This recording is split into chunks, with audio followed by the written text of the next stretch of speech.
Kaya ang pagpapalagay sa ating kapatid ako na hindi doon sa tao na kasalita. Kumbaga, hindi kailangan nung nakasakit sa'yo, na humingi ng tawad sa'yo, bago mo siya katawanin. Sabi nga, intentional choice.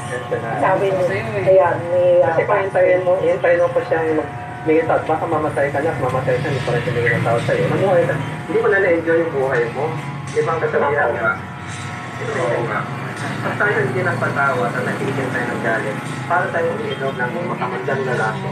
Ang samantalang ninanais natin na sana mamatay yung tao na kasama Okay na, hindi na ganda. Dahil yung nagkakasya na mamatay tayo. Sabi ko sa mga hindi dahil nilaladala tayong bigat okay?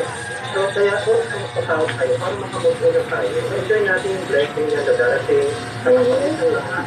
Siyempre, binigay sa atin ng tao. Dahil kaya lang yun, bigyan na maganda.